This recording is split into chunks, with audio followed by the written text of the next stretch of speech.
Welcome to Herbally Yours, an adventure into the world of natural medicine. Here is your host, Dr. Ellen Kamai, the natural nurse who will help you take the leap to ultimate wellness. Greetings and thank you for joining me, Ellen Kamai, the natural nurse, for another edition of Herbally Yours, right here on the voice of Nassau Community College, 90.3 WHPC. Listen on air or online at iHeartRadio, Odyssey, TuneIn app, smart speakers, nccradio.org, or download our own WHPC app. And we love to have you with us. Herbally Yours brings you the latest information about the many facets in the world of natural living. And today we are so happy to have on board nurse practitioner Monica Sanford. Monica attended, I'm going to introduce you, Monica. Okay, thank you, ma'am. Monica attended Johns Hopkins University, completed her master's in nursing at Georgetown University, and her nurse practitioner from Vanderbilt. She specialized in academia and health policy and is also an adjunct faculty at the University of West Florida in the NP program. She is also the only NP to serve on the National American College of Cardiology Critical Care Leadership Committee and was a gubernatorial appointee to the Pediatric Congenital Technical Advisory Panel. Monica is married to a Marine Lieutenant Colonel for 33 years, which is a challenge in and of itself. And their son had severe congenital heart disease, which motivated her to become a specialist in heart health policy. Thank you so much for joining us today, Monica. Thank you for having me. This is awesome. What an interesting background you have. And let's not leave out your sports connections. Yeah, or my daughter. I also have a daughter. She's about to graduate law school next week. So okay, very good. Thank you for that too. And you used to be a boxing judge for the Georgia Boxing Commission, and you own 2 MMA gyms and was an MMA promoter. What was that about? It was a very exciting time. It was seems like forever ago now, but about 2008 to 2012, 13, I was owned a couple of MMA gyms and had boxers and wrestlers and Brazilian Jiu-Jitsu mainly. It was a Brazilian Jiu-Jitsu gym. And then I got into promoting events and did the first ever event on a Marine Corps base, MMA event, and then took an event with Armed Forces Entertainment over to Iraq in Mosul. So it was very exciting. But then came back and worked with the Georgia commissioner, the boxing commission, and I judged the MMA bouts and not the boxing bouts, but the MMA bouts. But so it was very exciting. It's very addicting. Once you start in that kind of that fight game and that fight world, it's just so fun and fast paced, and I loved it all. So how did that fit in with your nursing persona and your nurse practitioner persona? How did those things come together? Actually, I had graduated Hopkins with my BSN and then Georgetown with my master's in acute care NP. And actually just graduated or found out yesterday all my final grades for my doctorate from Vanderbilt. So it's official. I have defended everything. And so I'm getting my doctorate graduating here in a couple of weeks. But so years ago, we were stationed at Camp Lejeune, North Carolina, and I was doing Brazilian Jiu-Jitsu for years already. And then it literally kind of just, I had a bunch of people training in a gym, and then I just made it a business. So would bring in Brazilian Jiu-Jitsu specialists, and it was nice at that time that I could have access to the Marine Corps boxing coaches, the Marine Corps wrestling team, things like that could come in and kind of train all the guys. And nursing at that time, I was doing kind of just PRN, just as needed, because my husband was deployed to Iraq. And he was actually in Iraq training a lot of guys he was with in Brazilian Jiu-Jitsu. So we had just both been doing, and then my daughter got into it. It was kind of a family affair, and we would go around to tournaments and doing the different fights that I would put on and meet the fighters. And one great thing was at that time I had also access to great professional fighters that would come through the Marine Corps base and come meet with all the Marines, the young guys. So it was just all fun. But as far as nursing back then, it's always nice to have a medical background when you're around a bunch of fighters, definitely. Yeah, I would say that's what came to mind for me, if that ever came into play, with people getting wounded, or did you adopt a hands-off attitude and use another medic in that situation? Well, I did. I was insured, definitely, my gyms, but any, minor things I could definitely take care of in the gym. And we had a bunch at that time, some Marine Corps or Navy and some medics that would be in there. So it's just kind of, with a bunch of Marines training, they never want to say they're hurt. But anything major, which was maybe once a broken nose, we would take them to the, on base urgent care center, which was the hospital. But this was, again, 15 years ago. So we try to take care of everything we could in the gym. Well, what an exciting background you have. That's what I love about nursing and nurses. We are a very diverse group and come from so many avenues. And I also really promote nursing as a life path and a profession, because look how varied our experience can be within the realm of nursing. And in particular, as a nurse practitioner, that gives you, Monica, a huge amount of power. I mean, it depends on what state you're in. I'm in Florida at the moment, and in Florida, nurse practitioners are completely autonomous. They can run a whole clinic. They do not have to associate under an MD. So I don't know how it is in your state. Well, I'm in Florida too. I was actually went to Tallahassee quite a few times to fight for the autonomous bill. So that's kind of my first love, is either anything having to do with NP practice here in the state of Florida, or cardiology practice here in the state of Florida. Went to Tallahassee and talked to legislators quite a few times. I just went last week again for talking to a senator, being a representative for the American Heart Association. They called me and asked me to go talk to Senator about appropriations, and I was glad to do it. But anything having to do with NP practice here up in Northwest Florida, Pensacola area, I am the president of the Northwest Florida Network. So we have on the, kind of email blast, we have probably about 300 nurse practitioners around this area that anything, that is happening in the state, I just blast it out to everyone, invite them to the dinners or educational things or the conferences. So very, very active in the NP world up here in Pensacola. It sounds like with your path, Monica, it wouldn't be a bad idea for you to consider a political agenda, really, because you're obviously such a leader, such a starter, such a powerful person, and in-depth and knowledgeable in so many areas. So in nursing, I know that you're also, your son has severe congenital heart disease, and that motivated you to become a specialist in heart health and heart health policy. That's where I'm saying the political stuff comes from, your interest in forming policy. Right. And I have been approached a few times about that. And I never say never, but I was very interested in it a couple of years ago. And I've been doing policy, going to either Capitol Hill in D.C., as at a local, down from the mayor to the city council to, county commissioners to state representatives to federal. I just talk to anybody I need to talk to get what needs to be done. But I found that there are so many other things that representatives and senators have to deal with on, the budgetary and appropriations and different legal things. And I kind of want to tend to focus on just healthcare stuff. But I never say never. Definitely, it's always been kind of in my sights. So we'll see. But how old is your son? He is 32. And he is doing great. And and you are correct. He is the one. I was in business, got my business degree before. Oh, of course. You must have a whole long list of letters, I could tell.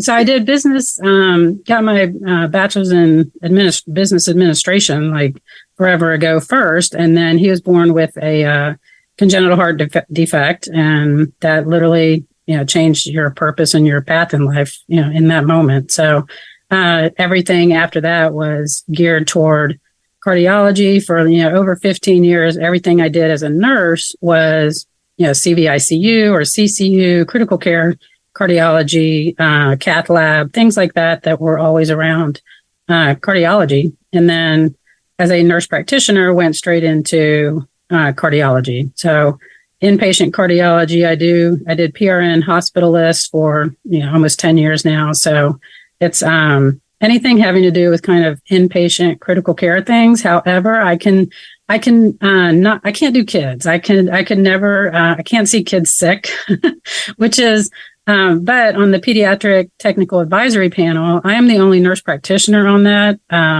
for the state of Florida. And and I'm the only non-voting member because I'm a nurse practitioner. All the other on the board are on that panel are pediatric cardiovascular surgeons or pediatric cardiologists, and they vote. We just kind of go and do oversight and make sure anything going on in the pediatric cardiology world is being done like it should be done. Right, because you're doing oversight. Correct. Yeah. So in terms of cardiology, everything, the story with cardiology in terms of recommendations for healthcare seem to evolve over time. They don't stay static. But I want to just remind our listeners that you are listening to Herbal Yours on the voice of Nassau Community College, 90.3 WHPC. You can listen live online at nccradio.org or on iHeartRadio or anywhere else you get your podcasts. For more information about today's guest or topic, you can send us an email at whpc@ncc.edu. And also, we archive all our shows, so you can visit our archive and get a direct link to how you can contact our guest or share this show with someone else if you enjoyed it. So thank you so much again for joining us today, Monica. Our guest today is Monica Sanford, and she is a very well-qualified nurse practitioner. And also, I was interested in what you're talking about in terms of being gubernatorially appointed to the Pediatric Congenital Technical Advisory Panel. By what governor, and what is that? It was, or it is, Governor DeSantis. And back then, it was the Secretary of State, Mary Mayhew, which now is moved on and now runs the Hospital Association. But I have sat on the panel for about 3 years. I'm about to roll off. And the other one you mentioned, the American College of Cardiology, Critical Care Leadership Council. I was the first and only NP that sat on that and just rolled off of that board, or that council.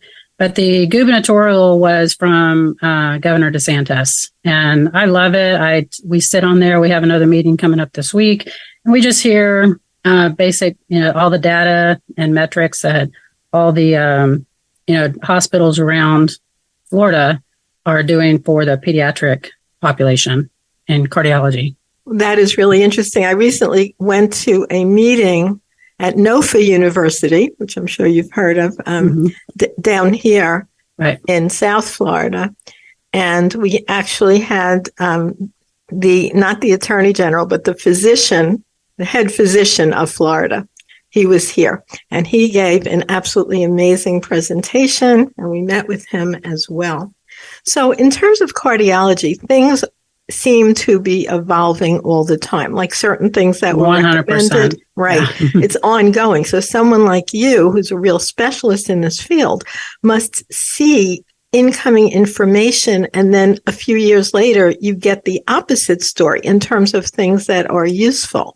So our focus is always on natural therapeutics. 100%. So what are some of those that you feel that might be useful in that situation? Well, and you're right. We always get, multiple studies coming out or, national guidelines that come out, and, we follow those definitely, but they're always changing. 30 years ago when I came in this, and, I'm sure you've been a nurse for longer than I have, I'm sure. So I'll throw that out to you. 1973, yeah. when I became a nurse. It's been a while. Yes. Yeah, thank you. But so you, and thank you for your service, because it was, I'm sure. In the past 30 years, even me coming in, just the advances and the non-invasive kind of interventionalist, especially in cardiology.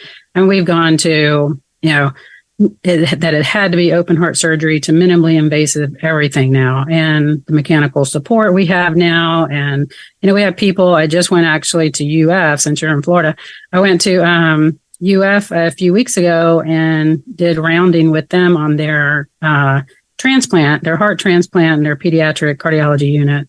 And it's amazing. We have people waiting for transplant walking around with LVADs, the ventricular devices, and the Impellas, things like, and ECMO, things like that. Wait, you're throwing out too many technical terms for our listeners. So you can use them. Just tell us what they are.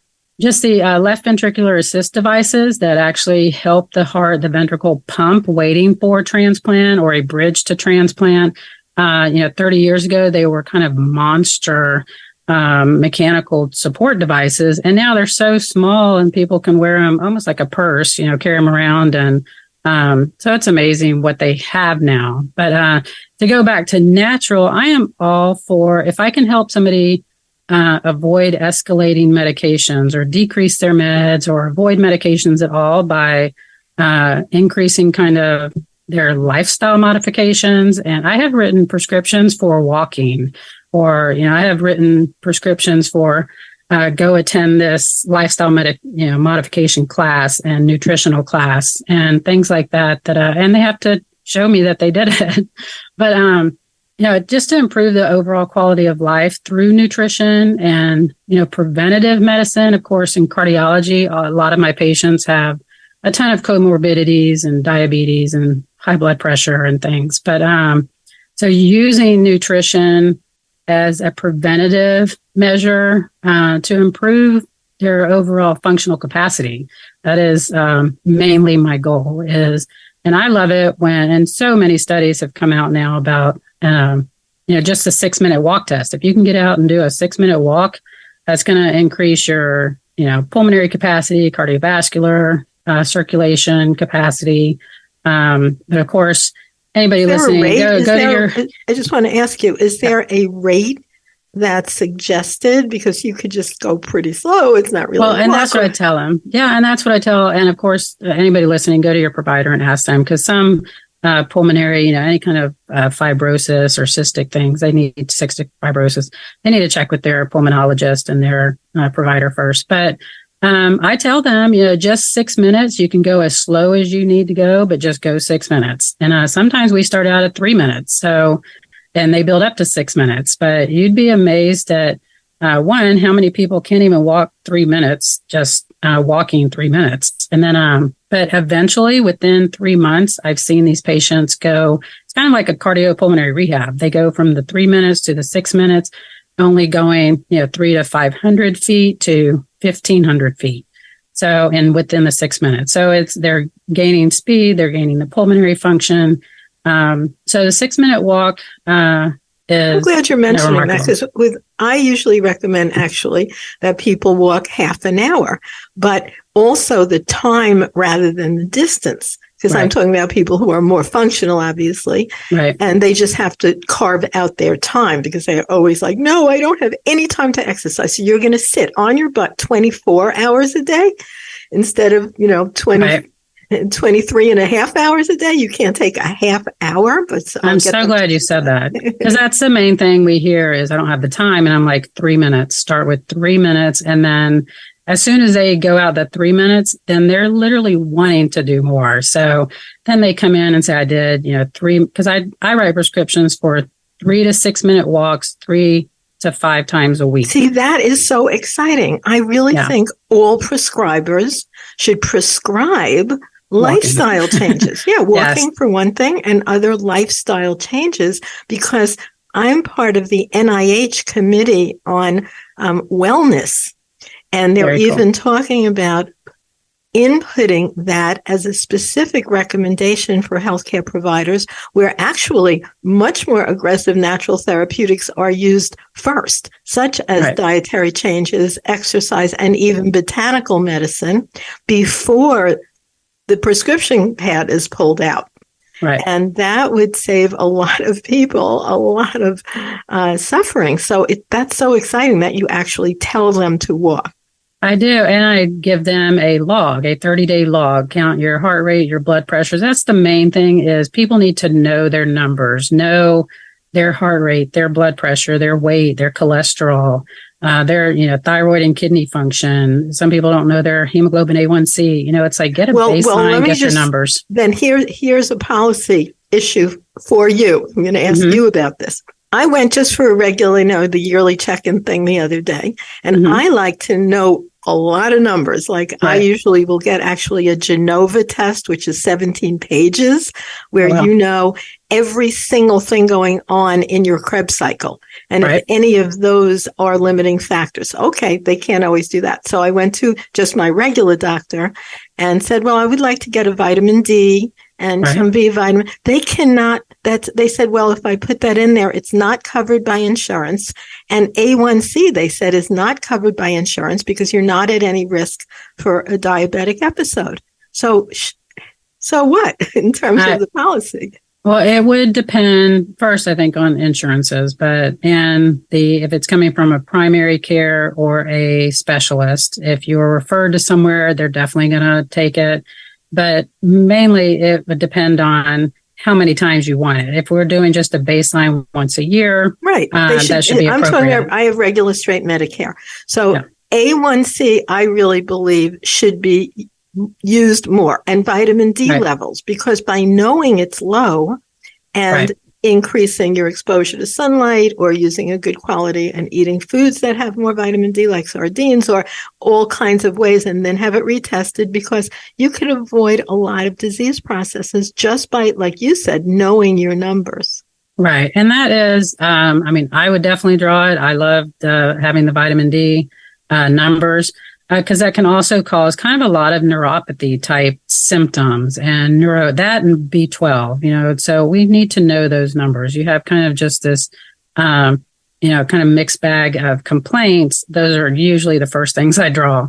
But it is, to me, it's the know your numbers, because it is, anything we can do nutritional wise or exercise wise, those are going to have, especially the nutrition, it's going to have benefits for, anti-inflammatory effects on your joints and all over. It's going to affect your, boost your immune system, help your circulation, decrease your blood pressure. So it is, huge benefit from nutrition. I literally because I have my own show too, the Monica Sanford Show. Oh, please tell us, wait, how do people find that? The Monica Sanford Show on Spotify. I just restarted it after 2020. I was kind of crazy for the past couple of years in my program, and just restarting it, putting everything back on Spotify. This show, Herbally Yours, is also on Spotify, as well as every one of those podcast venues. But yeah, we actually have I'm on Spotify too. So appreciative that you gave me sent out an email. I was like, oh my gosh, yes, definitely. But because I love talking about this, of course, as you can tell. But I just had on my show, she's also my neighbor, but she is a retired OBGYN for 35 years, but she went back to Harvard to get certified in lifestyle and wellness nutrition. That's an excellent program, by the way. Yeah. So you're going to need to, like, you're a learning junkie. I know. Yeah. So I had her on my show, and it's just so eye-opening, just the nutritional factor, the nutritional things that can help you with every aspect of, like I said, anti-inflammatory effects, and mainly the gut effects. In critical care, of course, we see the gut effects of if you're having a problem with your gut, it's usually inflammation, infection, or ischemia, or obesity or obstruction. It's the I's and O's of gut health. And, proper nutrition knocks out about half of that. So it's like, at least I would probably say that's conservative. Yeah. So, and it helps your pancreas and your gallbladder and stomach ulcer, it's such a preventative way to change your cardiovascular health. So I am all for better. Oh gosh, yeah. So, and So I changed my eating, and You now I did. love When did you do that? cauliflower. Oh. Well, I've been in my doctorate program now for a couple of years. I will confess, the past 2 years I have not, and still working. So it was, my nutrition wasn't the best, but then I had her on my show, and like I said, she's my neighbor, so I kind of bounce ideas off of her. But now I'm hooked on cauliflower and all kinds of. It's not vegan or vegetarian. It's just because I still eat chicken and fish, and but yeah, I've totally changed. And it's so weird. Years ago, So when you're I was doing talking about MMA, cauliflower flour rather than the gluten wheat flour. Is that what you're talking about? Because they make cauliflower pizza crust. Well, I am very into, and you'll have to explain the difference, because I am very into the cauliflower rice, like the frozen bag of rice. Yep. So It's just cauliflower. It's not rice. Okay, They just chop it up and freeze it. You're right. Yeah. So that I love. I can mix that with anything. I'm half Mexican, so I make little, even my, any kind of Mexican dish, stir fry the beans, rice, because now she's really got me onto different beans and things. And so it's mixing it with that cauliflower rice is amazing. Well, I didn't know it could be so good. Yeah. And it's so wonderful the way you are always learning and evolving, and you've had so many experiences and conquered, and you were at Camp Lejeune, which we're hearing about on the news now. Oh yeah. That's that was before our time there, but good. But there's always environmental concerns too. And that's why, as you know, nurse practitioners, we always kind of advocate for our patient, any kind of barrier that we see that prevents either access to care or, barriers to them getting out environmentally. It's like, you go to your county commissioner, you go to a place and go, we need a sidewalk right here. We need lights right here so they can walk, in the afternoon, things like that, go to county commissioner and say, we need a bus route to our free clinic. Things that people don't realize health policy is health policy, not to bring it back around to health policy. But. Well, we're gonna do that, and we're gonna actually come to an end here. But I want to thank you so much for being our guest today. And our guest is Monica Sanford, nurse practitioner. And you can find her podcast on Spotify at Monica Sanford Show. And I want to thank you so much for being our guest today, Monica. Thank you for having me. This was fun. I appreciate it. And for me too. And thank you, listeners, for tuning into Herbally Yours, which is produced in the studios of 90.3 WHPC, Nassau Community College, Garden City, New York. For further information, send us an email at whpc@ncc.edu or contact us at naturalnurse.com, which is my website, and I am your host, Ellen Kamai, at naturalnurse.com. And we invite you to join us next week and every week for another edition of Herbally Yours. Until then, stay healthy.